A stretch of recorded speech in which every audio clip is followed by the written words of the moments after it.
말씀 보겠습니다. 사무엘상 25장 36절에서 38절 말씀입니다.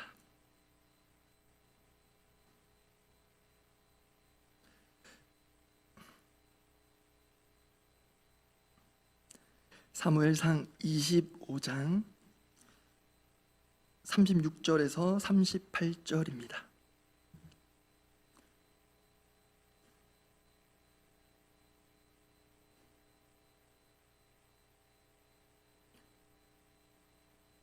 사무엘상 25장 36절에서 38절 말씀, 제가 먼저 36절 읽습니다. 아비가일이 나발에게로 돌아오니 그가 왕의 잔치와 같은 잔치를 그의 집에 배설하고 크게 취하여 마음에 기뻐함으로 아비가일이 밝는 아침까지는 아무 말도 하지 아니하다가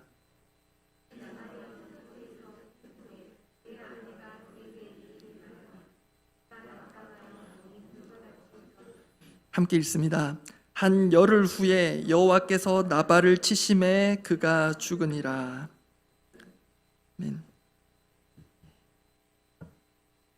사실 아멘으로 끝냈지만 조금은 부담스러운 본문의 결말이었습니다.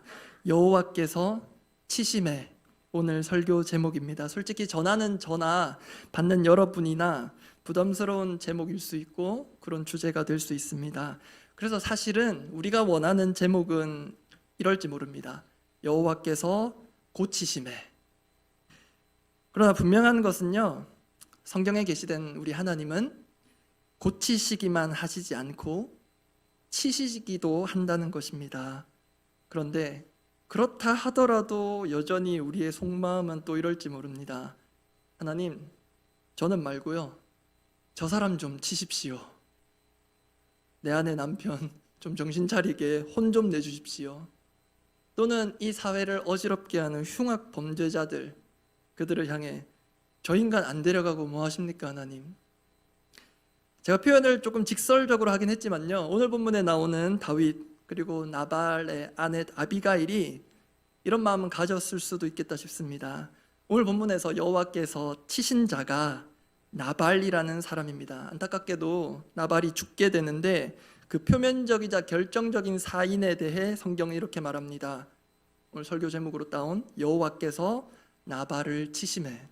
그런데 정말 안타까운 것은요, 오늘 본문 봤을 때 이 죽음에 대해 아무도 애도를 표하는 사람이 없습니다. 그의 아내인 아비가일조차도 그렇습니다. 그러다 보니 저는 이 나발의 죽음에 대해 평소에도 그랬고 뭔가 말끔히 해소되지 않는 의문 같은 것들이 있었습니다. 곧 살펴보겠지만요, 이 나발이라는 사람 발음도 좀 조심해야 됩니다. 선한 자가 아니라는 것은 분명해 보입니다. 그렇다고 이렇게 갑작스럽게 심판을 받아 죽을 만큼의 잘못은 한 것일까? 그런 잘못을 한 것일까? 여기에 대해서는 여러분들은 모르겠지만 저는 조금은 불명확한 느낌이 있었습니다. 이러한 고민과 질문을 갖고 말씀 준비하는 중에 말씀의 주제가 하나님의 공의로 자연스럽게 연결이 되었습니다. 왜냐하면 선과 악에 대해 궁극적이고 결정적인 심판을 하시는 분은 바로 하나님이시기 때문입니다. 그렇다고 오늘 하나님의 공의를 다룬다고 해서요, 뭔가 거창하거나 또 어렵게 생각하실 필요 전혀 없습니다. 공의의 사전적인 의미가 아주 단순하더라고요. 공평한 도리입니다. 다만 중요한 것은 우리의 기준에서가 아닌 하나님의 공의이기 때문에 하나님이 절대적인 기준이 되신다는 점에서 공평한 도리, 공의입니다. 그래서 오늘 본문 여호와께서 나발을 치신 안타까운 이야기를 통해 이 하나님의 공의에 대해 살펴보고 기도하려고 합니다. 하나님의 공의에는 두 가지 측면이 있는 것 같습니다. 첫 번째, 하나님의 공의, 첫 번째 측면은 악한 자를 치시는 하나님입니다. 먼저 나발이 여호와께로부터 치심을 받기까지 무슨 일이 있었는지 오늘은 말씀을 중심으로 확인해 보고자 합니다. 참고로 오늘 우리가 읽은 본문은요, 긴 이야기의 결말에 해당하는데 결말부터 먼저 보고 사건의 발단으로 거슬러 올라가 보겠습니다. 오늘 본문 사무엘상 25장 36절 37절 말씀 제가 읽습니다. 아비가일이 나발에게로 돌아오니 그가 왕의 잔치와 같은 잔치를 그의 집에 배설하고 크게 취하여 마음에 기뻐함으로 아비가일이 밝는 아침까지는 아무 말도 하지 아니하다가 37절도 제가 읽겠습니다. 아침에 나발이 포도주에서 깬 후에 그의 아내가 그에게 이 일을 말하매 그가 낙담하여 몸이 돌과 같이 되었더니. 오늘 보면 이 두 구절을 봤을 때 아비가일이 남편 나발 모르게 무슨 일인가를 행한 것 같습니다.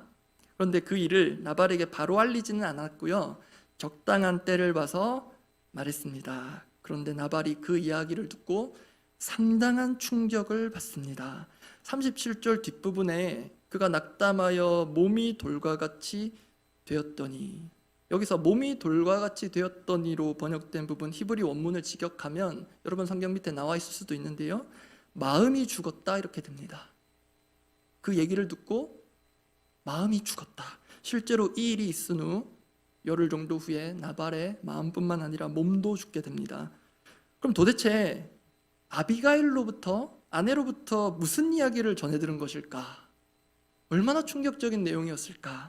이제 이야기를 거슬러 올라갑니다. 아시는 분도 있겠지만 한번 살펴보겠습니다. 다윗이 이제 등장합니다. 다윗이 자신과 함께한 이들을 나발에게 보내서 일종의 식량 지원을 요청합니다. 그게 사무엘상 25장 7절에서 8절 말씀인데요, 제가 필요한 부분 좀 끊어서 설명드리겠습니다. 사무엘상 25장 7절입니다. 내게 양털 깎는 자들이 있다 함을 이제 내가 들었노라. 여기서 설명드릴게요. 간단하게 쉽게 말씀드립니다. 양털 깎는 자들이 있다라는 것은 지금 나발의 집안에 큰 잔치가 열렸고 그 소식을 다윗이 들었다라는 말입니다. 이어서 읽어드립니다. 내게 양털 깎는 자들이 있다 함을 이제 내가 들었노라. 내 목자들이 우리와 함께 있었으나 우리가 그들을 해하지 아니하였고 그들이 갈멜에 있는 동안에 그들의 것을 하나도 잃지 아니하였나니. 뭔가 선의를 베풀었다 얘기하고 있습니다. 8절은 함께 읽어보겠습니다. 내 소년들에게 물으면 그들이 내게 말하리라. 그런즉 내 소년들이 내게 은혜를 얻게 하라. 우리가 좋은 날에 왔은즉 내 손에 있는 대로 내 종들과 내 아들 다윗에게 주기를 원하노라 하더라 하라. 성경에서 나발을 소개하기를 상당한 부자였다 알려주고 있고요, 그리고 지금 말씀드린 대로 큰 잔치가 열려있는 상황입니다.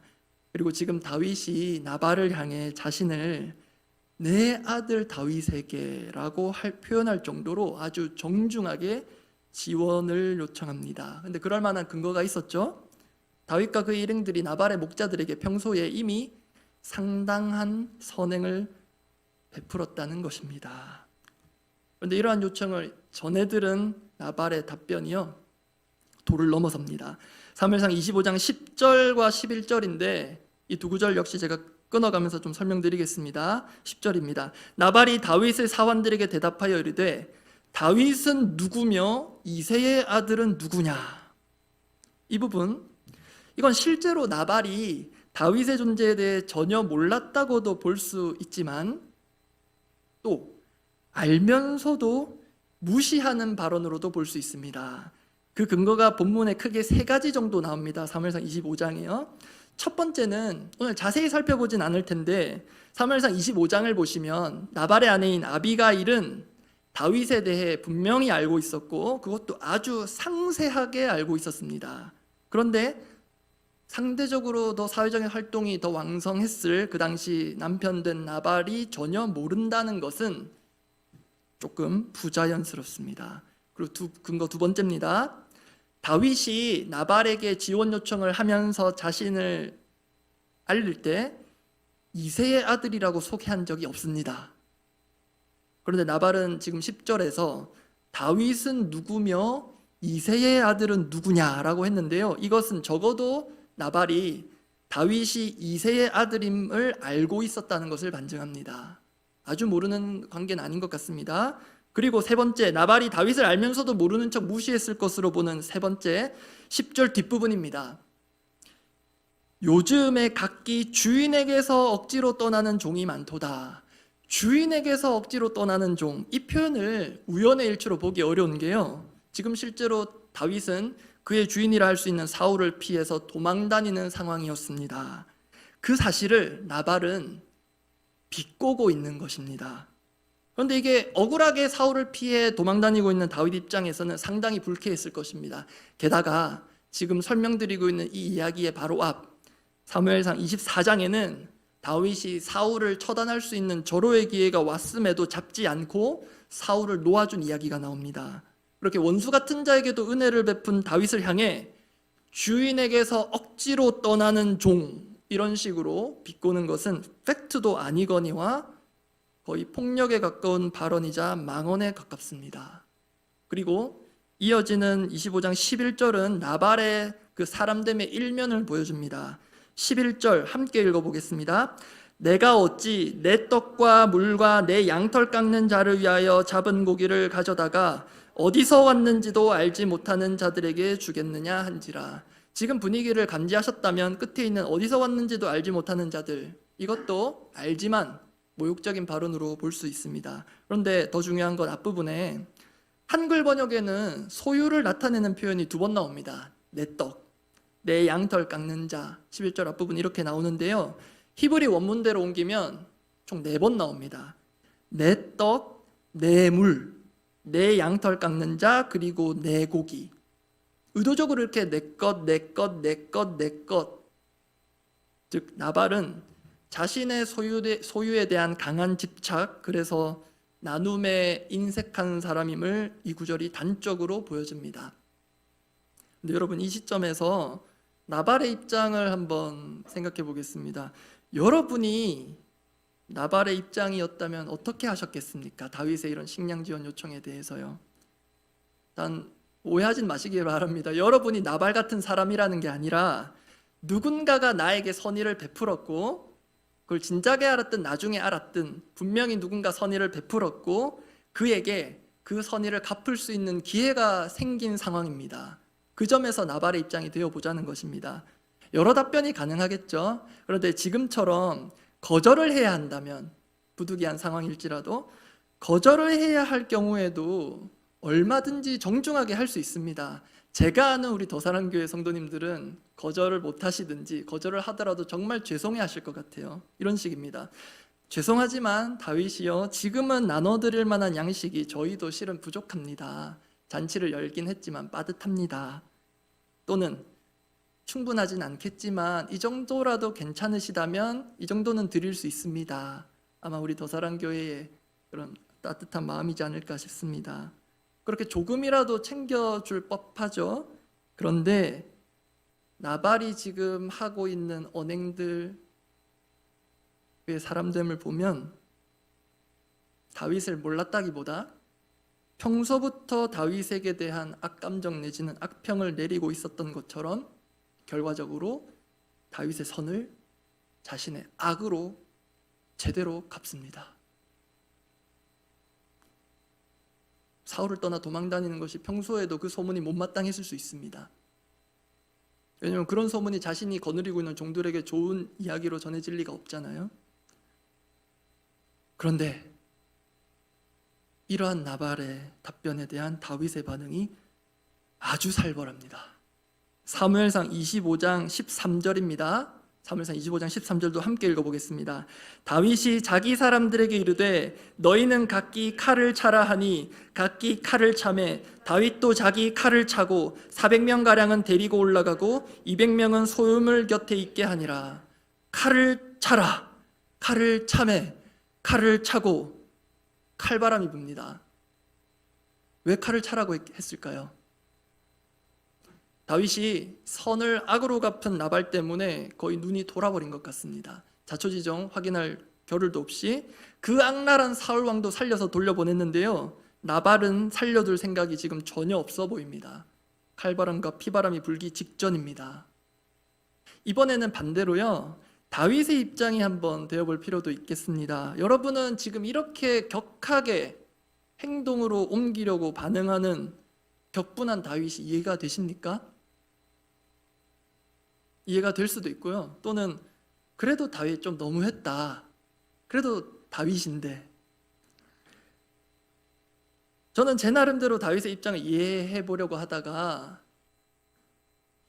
저의 일상 중 하나가 생각난 게 있습니다. 여러분, 운전하시는 분들은 아마 비슷한 경험이 있으시리라 생각하는데요. 운전을 하다 보면 차선을 잘못 들어가지고 급하게 차선을 변경을 해야 하는 할 때가 있잖아요. 그런데 변경을 해야 하는 그 옆 차선은 직진 차선이다 보니 쭉쭉 갑니다. 끼어들 틈을 안 주고 지나갑니다. 여러분, 그런 경험 없으신가요? 사람들이 다 기다려 주시던가요? 그래서 한참을 기다리다가, 또는 운전에 익숙하지 않으신 분들은 이제 옆에 조수석에 계신 배우자들로부터 막 이렇게 질타까지 받으면서 빨리 들어가라고 겨우겨우 변경해서 차선을 바꾸는 경우가 있지 않습니까? 그래서 저는 특별한 경우가 아니면 제가 직진하는 방향에 있고 옆에서 어떤 차량이 들어오려는, 그래서 차 앞을 내밀고 방향지시등을 켜고 있는 차가 보이면, 그래서 멀리서부터 보이는데 오랫동안 어떻게 하지를 못하고 있는 차가 보이면 일부러 기다려줍니다. 배포가 큰 배동영 목사라서 그런 게 아니고요. 그래서 그렇게 기다려주면요, 이제 바로 안 가요. 이 차가 가나 안 가나 이상하다 약간 하면서 이제 들어갑니다. 그러면 그렇게 해서 차선을 변경해서 직진 차로로 진입한 차량은요, 보통은 뭘 해줄까요? 예, 그 은혜를 경험하신 분이 여기 있나 봅니다. 혹시 제가 양보한 차량의 주인이실 수도 있겠고요. 보통은 비상등을 켭니다. 어떤 의미죠? 예, 고맙다는 의미죠. 기다려줘서. 근데 그게 해보면 아시겠지만 묘한 짜릿함이 있습니다. 뭔가 일종의 은혜를 베푼 자의 우월감이랄까요? 예. 사실 그거 안 기다리고 지나간다고 그렇게 빨리 목적지에 도착하는 거 아니거든요. 근데 뭔가 그 재미가 있더라고요. 그런데 이런 경우가 있습니다. 분명히 멀리서 볼 때 한참 차선을 못 바꾸고 있던 차였고, 분명히 내가 기다려줘서 내 앞에서 자기가 제 차선으로 들어왔는데요. 그런데 비상등을 안 켜고 그냥 갑니다. 그럴 때 제 마음이 어떨까요? 괘씸하죠. 자기가 운전 잘해서 들어온 줄 아나? 이런 생각이 들고, 괜히 제가 기분 나쁜 상황에서 운전하고 있었다면 그냥 쫓아가서 창문 열고 한마디라도 해줄까? 뭐 그런 마음에 막 쫓아가서 창문 열고 God bless you 뭐 이렇게 할 수도 있겠고요. 사실 제가 뭘 크게 바라고 해준 건 아니거든요. 다 바쁘게 운전해서 가는 그 길에서 뭘 받을 수 있겠습니까, 실제로도? 그런데 사람 마음이 그렇더라고요. 소위 give and give보다 기브하면 테이크가 자연스럽게 그런 논리가 작동되기가 쉬운 게 사람 마음인 것 같습니다. 게다가 내가 뭔가 사소한 것일지라도 기브, 선의를 베푼 순간 뭔가 내가 나도 모르게 한 단계, 반 단계 정도 올라선 것 같은 느낌도 들고 그런 경향도 있습니다. 그래서 이런 마음으로 번집니다. 그게 내가 이 정도 했으면 그만큼은 아니어도 이만큼은 해줘야지. 그 부모로서 자녀에게 그런 마음이 있을 수도 있고요, 배우자에게 그런 마음이 있을 수도 있고요, 순장이 순원에게 들 수도 있고요. 그런 상황 많이 들 수 있습니다. 내가 이 정도 해줬으면 그래도 이 정도는 해줄 수 있지 않을까? 사람으로서 얼마든지 그런 기대를 할 수 있다고 봅니다. 그런데 그런 기대를 단순한 거절 또는 정중한 거절이 아니라 모욕과 수치로 꺾어버린 게 오늘 본문의 나발입니다. 그러다 보니 다윗이 나발에게 분노 조절을 하지 못하고 칼을 차고 뛰쳐나갑니다. 다윗의 성향이 원래 그래서였다기보다 누구나 이런 상황에서 다윗처럼 반응할 수 있다고 생각합니다. 저마다의 속에 품은 칼을 꺼내들고 그를 직접 해하려고 달려드는 겁니다. 그래서 저는 다윗이 충분히 이해가 됩니다. 이 절체절명의 상황에서 구원투수처럼 나선 인물이 바로 나발의 아내 아비가일입니다. 사무엘상 25장 18절 19절 말씀 제가 읽어드립니다. 아비가일이 행한 조치입니다. 아비가일이 급히 떡 200덩이와 포도주 2가죽 부대와 잡아서 요리한 양 5마리와 볶은 곡식 5세아와 건포도 100송이와 무화과 뭉치 200개를 가져다가 나귀들에게 싣고 소년들에게 이르되 나를 앞서가라, 나는 너희 뒤에 가리라 하고 그의 남편 나발에게는 말하지 아니하리라. 상의하고 갔다면 갈 수가 없다는 걸 알기 때문에 남편에게 알리지 않고 융숭하게 식량을 챙겨서 준비해서 다윗에게 전합니다. 그렇게 격분해 있는 다윗을 아비가일이 달랩니다. 그렇게 해서 남편 나발의 위태로웠던 목숨도 일단은 지켰습니다. 대신 남편 나발에게 이 일들을 말하지 않았습니다. 그런데 이렇게 하고 오늘 우리가 읽은 본문 이 이야기의 결말로 온 것입니다. 상황이 위기가 해소되는가 했는데 양털 깎는 그 잔칫날이 지난 아침에 지금까지의 일들을 아비가일이 나발에게 말하자 그의 남편의 마음이 죽고 몸이 굳어버립니다. 결국 나발은 다시 회복되지 못합니다. 오늘 보면 마지막 구절 사무엘상 25장 38절 함께 읽어보겠습니다. 한 열흘 후에 여호와께서 나발을 치심에 그가 죽으니라. 그런데요, 성경은 나발의 사인을 아비가일의 말이라기보다는 여호와께로부터 있는 것처럼 명확하게 말합니다. 분명 마음이 죽은 것은 맞는데 한 열흘쯤 후에 여호와께서 나발을 치셔서 그가 죽었다 말하고 있습니다. 처음 말씀드린 대로 바로 이 대목이 저를 고심하게 만들었습니다. 제가 예로 들었던 분명 무게감이 완전 다른 상황이긴 하지만 앞서 운전 이야기로 비교하자면요, 제가 양보를 했어요. 기다려줬습니다. 그래서 상대방이 편하게 차선을 갈아탔습니다. 그런데 괘씸하게 고맙다는 표시를 안 하고 갑니다. 근데 괘씸할 수도 있지만 그렇다고 그 사람에게 죄를 묻기는 어렵잖아요. 그렇지 않습니까? 다윗이 나발의 목자들에게 선행을 베풀었습니다. 그로 인해 실질적인 재산 손실이 있을 수 있었던 것을 막아줬습니다. 재산을 유지한 것은 곧 재산 증식과도 맞먹는 그런 선의를 베풀었습니다. 나발이 그런 은혜를 입은 것이 분명합니다. 그래서 인지산정상 사람의 도리상 은혜를 갚을 수 있다면 갚는 게 맞습니다. 갚을 능력이 충분한 재력이 있는 사람이 나발이었습니다. 그런데 나발은 그렇게 하지 않고 오히려 모욕감을 안깁니다. 물론 잘못이죠. 우리 중 누구도 그렇게 할 사람이 없듯이. 그러나 그렇다고 나발이 죽을 죄까지 지은 것은 아닌 것 같습니다. 여러분, 혹시 제가 너무 나발 편을 들고 있는 것인가요? 저만 이상하게 생각하고 있나요? 배동현 목사 생각이 좀 삐뚤어졌네. 제가 나발이었다면 하나도 억울한 게 없었을까? 그것도 여호와께서 치셔서 비참한 결말을 맞게 되었는데 내가 나발이었다면 정말 억울함 없이 달게 그 심판을 받았을까? 이러한 저의 고민을 일반화하자면 이렇게 됩니다. 죄와 그에 상응하는 벌에 대한 균형 감각에 대한 문제입니다. 쉽게 말해서 누군가 거짓말을 했으면 그에 준하는 벌을 줘야 한다는 데 대해 우리 모두가 일반적으로 가지고 있는 공통적인 기준 또는 공감대가 있다는 것을 전제하는 겁니다. 거짓말 한 번 했다고 예를 들어서 사형을 구형하거나 사형을 집행한다면 누구도 인정하기 어려울 뿐 아니라 저희 중 누구도 여기 있을 사람이 없을 거라 생각합니다. 정말 부끄럽지만 저도 오늘 소극적인 형태의 거짓말을 하나 했거든요. 말씀은 안 드리겠습니다.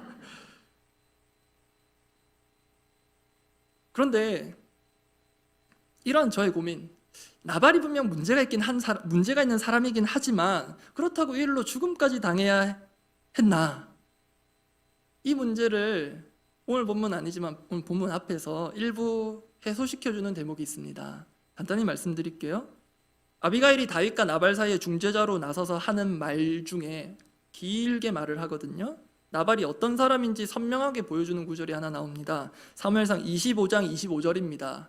사무엘상 25장 25절 함께 읽어보겠습니다. 원하옵나니 내 주는 이 불량한 사람 나발을 개의치 마옵소서. 그의 이름이 그에게 적당하니 그의 이름이 나발이라. 그는 미련한 자니이다. 이 그의 이름 나발은요, 히브리어를 소리나는 대로 음력한 것입니다. 히브리 사람이 불러도 이름 나발입니다. 근데 참 사람 이름을 나발, 뜻이 미련한 어리석은 뜻이거든요. 우리로 치면 이름이 바보입니다. 배바보. 이렇게 자녀 이름을 지어줄 부모 있습니까? 바보라는 이름을 가진 배우자와 결혼하실 분 있습니까? 그래서 학자들은 이게 별명이었을 거다 봅니다. 본명이라기보다. 근데 그만큼 이 사람이 그런 사람이다라는 걸 보여주는 거겠죠. 그런데 여러분, 이 구절은요, 나발이 어리석은 사람이다, 그래서 그의 이름이 나발이다, 이런 정도를 넘어섭니다. 시간 관계상 자세한 설명을 못 드립니다. 핵심만 말씀드리면, 방금 읽은 25장 25절 뒷부분에 그는 미련한 자니이다에서 미련한 자로 번역된 단어는요, 이 히브리어 나발에서 파생된 단어, 거의 비슷한 단어인데요, 단순한 미련한 자 정도가 아닙니다. 성경에서 가정과 사회를 파괴시킬 만한 성적 범죄를 저질렀을 때, 또는 구약에 종종 나오는 표현인데, 이스라엘에 행하지 못할 일을 한 자를 가리킬 때, 그 행한 악을 가리킬 때 이 단어를 사용합니다. 그 중대한 하나님의 계명을 어겼을 때, 그럴 때마다 나오는 히브리 단어입니다. 나발에서 파생된 네발라라고 합니다. 그래서 그러한 성경의 용례를 볼 때요, 나발은 단순히 우리가 아는 미련하고 어리석은 그 정도가 아니라요, 이미 아비가일이 볼 때는 그의 남편의 드러나지 않은 또는 적발되지 않은 중범죄 경력을 그 아비가일은 알고 있었다고 볼 수 있습니다. 그렇다면요, 이것이 오늘 보면 38절에서 여호와께서 나발을 치심의 중요한 원인이 됩니다. 즉, 이미 나발은 하나님의 심판을 받기에 충분한 죄가를 쌓아둔 상태였다. 그런데 그 시점이 때마침 다윗의 선의와 선처에 대한 요청을 짓밟은 그때였다. 이렇게 정리할 수 있습니다. 혹시 여러분 이해되십니까? 예. 그런데 죄송합니다.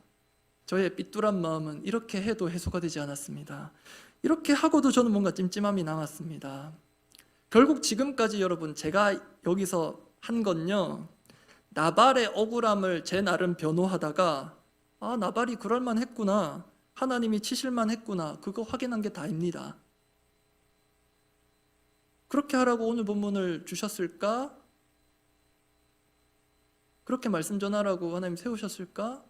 아닌 것 같더라고요. 그렇게 고민을 이어가던 중에 하나님께서 당신의 공의의 두 가지 측면, 두 번째 측면을 생각나게 하셨습니다. 하나님의 공의의 두 가지 측면, 두 번째 측면입니다. 첫 번째는 악한 자를 치시는 하나님이었고, 두 번째 측면, 반드시 있어야 할 두 가지 측면, 두 번째는 선한 자를 치시는 하나님입니다. 오늘 본문에는 없지만 오늘 본문에서 하나님께서 저를 여기로 이끌어 가셨습니다. 하나님의 공의의 두 가지 측면을 항상 같이 생각해야 하는데요, 그 중에 하나가 이 두 번째, 선한 자를 치시는 하나님입니다. 바로 이 지점이 제가 앞서 고민했던 그 고민들과 충돌하는 지점, 그리고 우리의 일반적인 기준과 충돌하는 지점입니다. 그런데 분명한 것은 선한 자도 치시는 하나님, 분명 성경에 계시된 하나님 맞습니다. 특히 이것은 지금 우리 사순절 또 고난주간 앞두고 있는데, 예수님을 볼 때 선한 자를 치시는 하나님 분명하게 나타납니다. 지금 우리가 묵상하고 있는 본문 마태복음 26장 31절 말씀입니다. 함께 읽어보겠습니다. 그때에 예수께서 제자들에게 이르시되 오늘 밤에 너희가 다 나를 버리리라. 기록된 바 내가 목자를 치리니 양의 떼가 흩어지리라 하였느니라. 예수님은 지금 구약성경 스가랴서에 예언된 말씀을 자신에게로 적용시키고 계시거든요. 근데 이 말씀을 스가랴서를 직접 보면 더 확연하게 잘 보입니다. 스가랴 13장 7절 말씀을 예수님 인용하신 건데요, 스가랴 13장 7절 말씀을 제가 읽어드립니다. 만군의 여호와가 말하노라. 칼아 꿰어서 내 목자 내 짝된 자를 치라. 목자를 치면 양이 흩어지려니와 작은 자들 위에는 내가 내 손을 들이우리라. 선한 목자로 오신 게 분명한 예수님을 치시는 주체가 지금 스가랴서에 분명히 그를 내 목자, 내 짝된 자로 부르시는 만군의 여호와 하나님이십니다. 하나님이 직접 명령하십니다. 칼아 깨어나라. 내 목자, 내 짝된 자를 치라.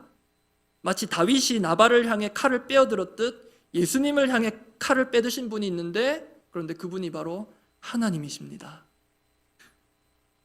그러나 분명한 건 나발과 예수님을 결코 비교할 수는 없습니다. 그렇기에 이렇게 예수님을 향해 칼을 드시는 하나님을 우리의 공정이나 공평의 개념으로는 이해할 수 없습니다.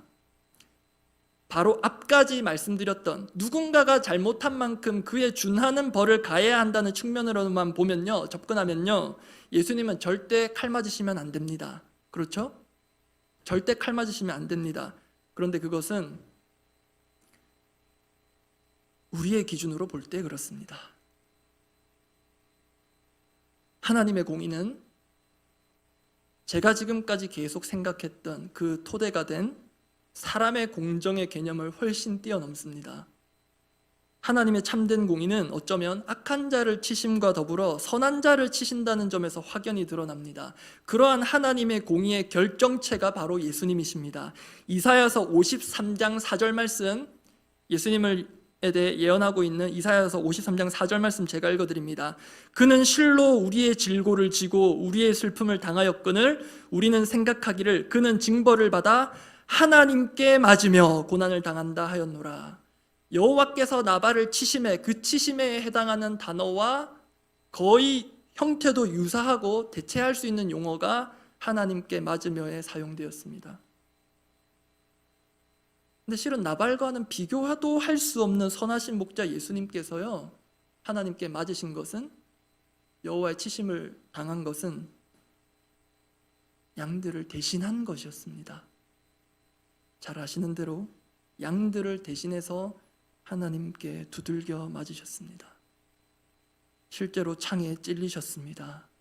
근데 이것이 실은 우리가 이해하기 힘든 하나님의 공의입니다. 그래서 항변할 수 있습니다. 하나님 이거 너무하시지 않나요? 예수님 아무런 잘못도 죄도 없으신 분을 그렇게 하셔도 됩니까? 이렇게 하나님께 항변해 보신 적 있습니까? 그런데요, 이 질문이 제가 처음부터 줄곧 말씀드렸던 나발을 향한 질문과 있더라고요. 하나님, 나발이 분명 잘못한 건 맞는데요, 그렇다고 그렇게 죽이시는 건 좀 그렇지 않나요? 하나님 너무하시지 않나요? 신약의 하나님은 사랑이신데 구약의 하나님은 때로 잔인하고 난폭한 폭군처럼 보이는 것 같아요. 실제로 역사상 구약의 하나님은 인정하지 않은 이단들이 있었습니다. 그런데 그것은 앞서 말씀드린 대로 죄와 벌에 대한 하나님의 기준이 아닌 우리들의 기준에서 볼 때 그렇습니다. 무엇보다 하나님의 공의의 두 가지 측면에서 한쪽 측면에서만 볼 때 악한 자를 치시는 하나님, 악한 자는 마땅히 치셔야 하는 하나님, 그렇게만 볼 때 예수님께서 당하신 모든 것은 부당해 보입니다. 실제로 부당합니다. 부당한 과정과 판결의 결과로 예수님께서 사형 선고를 받으셨습니다. 그런데 그것이 우리의 논리와 공정의 기준으로는 도무지 이해하기 힘든 예수님을 통해 나타난 하나님의 공의이며 그 결과가 바로 우리들입니다. 이사야서 53장 6절 말씀을 함께 읽어보겠습니다. 우리는 다 양 같아서 그릇 행하여 각기 제 길로 갔거늘 여호와께서는 우리 모두의 죄악을 그에게 담당시키셨도다. 여호와께서는 우리 모두의 죄악을 그에게 담당시키셨도다. 이 말씀 그대로 받는다면 예수님 죄송하지만 무죄하지 않으십니다. 우리 모두의 죄악을 다 가져가셨기 때문에 예수님은 유죄이시며 사형 판결을 받으실 만큼의 흉악범이 되셨습니다. 나발을 보면서 느꼈던 뭔가 모를 찜찜함과 불편함의 근본적인 원인을 이 대목에서 저는 발견했습니다. 그것은 제가 나발 같은 자라는 생각을 전혀 하지 못했다는 것입니다. 제가 나발 같은 자였고 지금도 그런 속성을 갖고 있고 언제든 그런 속성이 드러날 수 있는 제가 나발 같은 자라는 생각을 전혀 하지 못했다는 것, 그게 제가 갖고 있던 찜찜함의 근본적인 원인이었습니다. 하나님의 공의 그 자체이신 예수님께서요, 나발 같은 나를 위해 나를 대신해 그 죄악을 다 가져가셨고 나를 대신해 하나님의 치심을 받으셨고 나를 대신해 목숨을 내놓으셨는데요, 그런 은혜를 받은 자인데 나는 그 은혜에 얼마나 감격하며 살고 있는가. 평생을 살아도 갚을 수 없는 은혜이긴 하나 얼마나 갚으려는 마음으로 살고 있는가. 그 은혜에 감사 감격하며 갚을 수 없으나 갚고 싶은 마음으로 살고 사역하는 게 아니라 내가 마땅히 받고 누려야 할 것을 얻기 위해 이건 내 것, 내 것, 내 것, 내 거야, 테이크를 위해 기부하고 있는 위선적인 사역자가 되어가고 있는 것은 아닌가. 말씀을 준비하며 끄트머리에 다 와서야 돌아보게 하셨습니다. 아, 내가 나발이구나. 그걸 망각하다 보니까요, 나발을 치신 하나님을 불공정하신 분으로 느끼게 된 것이었습니다. 말씀 정리하겠습니다. 하나님은 분명 공의로우신 분입니다. 악한 자를 치심에서도 그렇지만 선한 자를 치심에서도 그렇습니다. 무엇보다 이 뗄래야 뗄 수 없는 하나님의 공의의 두 가지 측면은 예수 그리스도를 통해 선명하게 나타났습니다. 그 예수님, 하나님의 공의 되시는 그 예수님으로 인해 실은 나발처럼 즉사해도 전혀 이상하지 않은 제가 또는 우리가 죽음을 면하고 새로운 삶을 누리게 되었습니다. 이것을 믿음으로 받을 수 있다면 우리에게 선물처럼 주어진 여생은, 내 손에 쥐어진 내 것이라고 쥐고 있는 것들은 그렇게 받은 은혜를 갚는 방향으로 나타나야 할 것입니다. 지금도 우리 주위에 다윗 같은 자들이 선처를 요청하고 있을지 모릅니다. 그들이 우리에게 아무것도 해준 것이 없음에도 그럴지도 모릅니다. 그럴 때 하나님께로부터 말도 안 되는 은혜를 받은 자로서 지금은 나발이 행했던 것 그 정반대로 행할 수 있어야 하겠습니다. 그것이 하나님의 공의를 입은 자들로서 삶 가운데 그 공의를 나타내는 자들입니다. 그렇게 하나님의 공의가 삶의 열매로 가득 맺혀지는 그런 더사랑교회 되기를 바랍니다. 기도하겠습니다.